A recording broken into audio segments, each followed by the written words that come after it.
السلام عليكم مشاهدينا الكرام، والصلاة والسلام على رسولنا الكريم. هذه أبرز عناوين أخبار اليوم.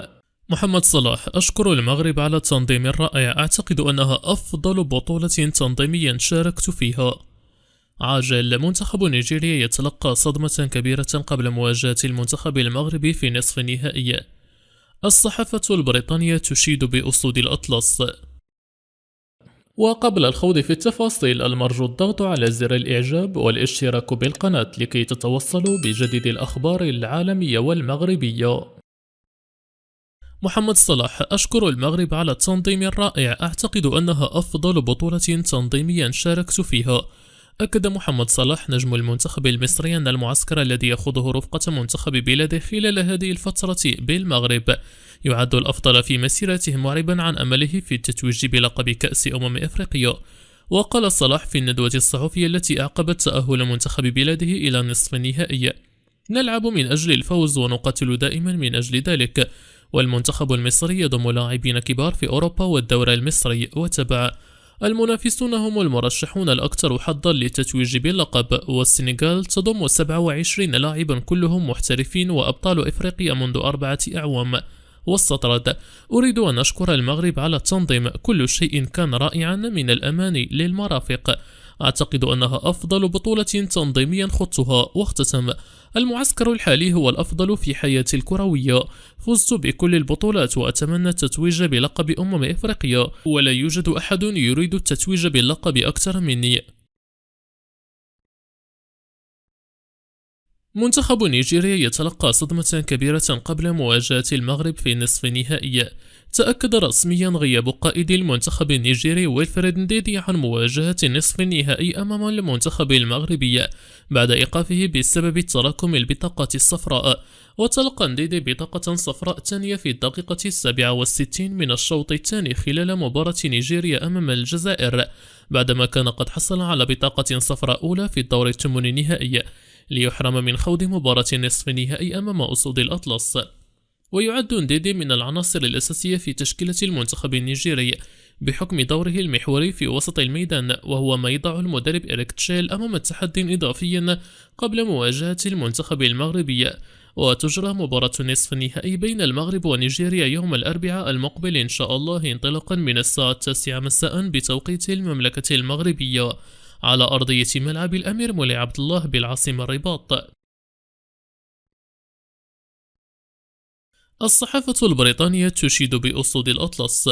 أشادت الصحافة البريطانية بالأداء الباهر للمنتخب الوطني المغربي خلال مباراة ربع نهائي كأس أفريقيا أمام الكاميرون، مبرزة أن أسود الأطلس فرضوا تفوقهم الواضح على الأسود غير المروضة بنتيجة 2-0. وفي هذا الصدد كتبت القناة العمومية البريطانية BBC أن المنتخب المغربي انتزع عن جدارة واستحقاق بطاقة العبور إلى الدور نصف النهائي من البطولة التي يحتضنها في أداء مرجعي يعتبر بحسب القناة البريطانية بمثابة الدخول الحقيقي للمغرب إلى غمار المنافسة القارية. ومن جهتها رأت صحيفة The Guardian أن أسود الأطلس قدموا أخيرا صورة فريق بطل، وفي أجواء حماسية بملعب الأمير مولاي عبد الله عادت إلى الأذهان أجواء مونديال 2022 بقطر. وفرض رجال المدرب وليد ركراكي ضغطا عاليا وانضباطا تكتيكيا مثاليا بحسب الصحيفة. وسلطت BBC الضوء على سيطرة أسود الأطلس التي تجسدت في افتتاح التسجيل عن طريق إبراهيم دياز في الدقيقة 26، محرزا هدفه الخامس في المسابقة، قبل أن يعزز إسماعيل الصباري النتيجة بهدف ثاني في الشوط الثاني. وجاء الهدفان إثر هجمتين نفذتا بإتقان تام. وبحسب القناة البريطانية لم ينجح منتخب الكاميرون بطل إفريقيا 5 مرات من تسديد أي كرة على المرمى، بفعل التنظيم الدفاعي المغربي المحكم والشراسة والضغط العالي الذي مارسه اللاعبون المغاربة. ويؤكد هذا التفوق بحسب القناة البريطانية تحول ميزان القوى على الصعيد القاري لفائدة المغرب، ثمرة أكثر من عقد من الاستثمارات في البنية التحتية والتكوين والتأطير التقني. ومن جهتها شددت الجارديان على النضج الذي أظهره أسود الأطلس وقدرتهم على الجمع بين الاندفاع والقوة في الشوط الأول والتدبير الذكي لتقدمهم خلال الشوط الثاني. وأبرزت الصحيفة اللندنية أن هذا الفوز يختلف عن الأداء المتذبذب في بداية البطولة، مذكرة بالأداء اللافت لأسود الأطلس في مونديال 2022 حين بلغوا الدور نصف النهائي.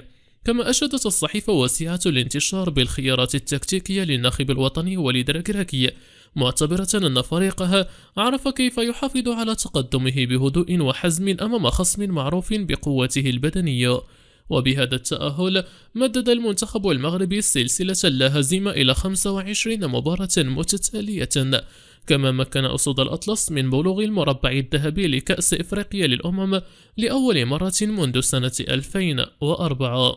ويبدو المنتخب المغربي الذي يفصله انتصاران عن معانقة لقبه القاري الأول منذ 1976 بحسب القناة البريطانية والصحافة الجارديان من أبرز المرشحين للتتويج باللقب، مدعوما بجماهير متحمسة وجيل موهوب يقوده كل من أشرف حكيمي وإبراهيم دياز وأيوب الكعبي. كما استأثر الأداء المتميز الذي قدمه كل من دياز ومزراوي والزلزول باهتمام وسائل الإعلام البريطانية التي أبرزت أن المنتخب المغربي تألق بأداء جماعي رفيع المستوى وتألق لاعبيه الأساسيين.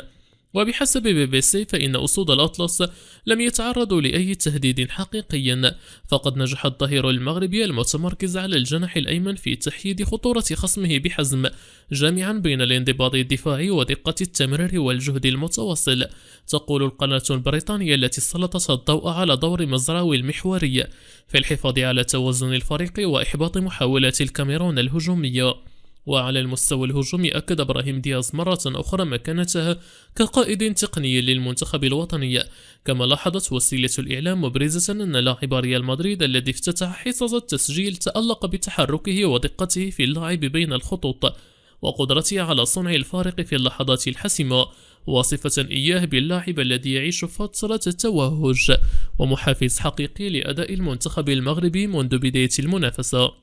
ومن جهته برز عبد الصمد الزلزولي كأحد أبرز صناع هذا الانتصار، حيث وصفت صحيفة الجارديان بالشوكة الدائمة في خاصرة المنتخب الكاميروني، مشيرة إلى أن الجناح المغربي عبد الصمد الزلزولي والذي كان عصيا على المراقبة في روقه الأيسر كتف اختراقاته ونجح في انتزاع أخطاء وضربات ثابتة، وكان وراء العديد من الفرص الخطيرة.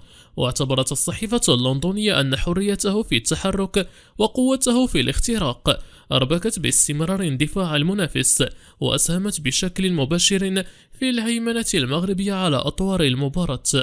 وسيواجه المنتخب المغربي في الدور النصف النهائي المنتخب النيجيري، وهو اللقاء الذي سيقام يوم الأربعاء المقبل إن شاء الله على الساعة 9 مساء بتوقيت المملكة المغربية، وسيحتضنه ملعب الأمير مولاي عبد الله بالرباط.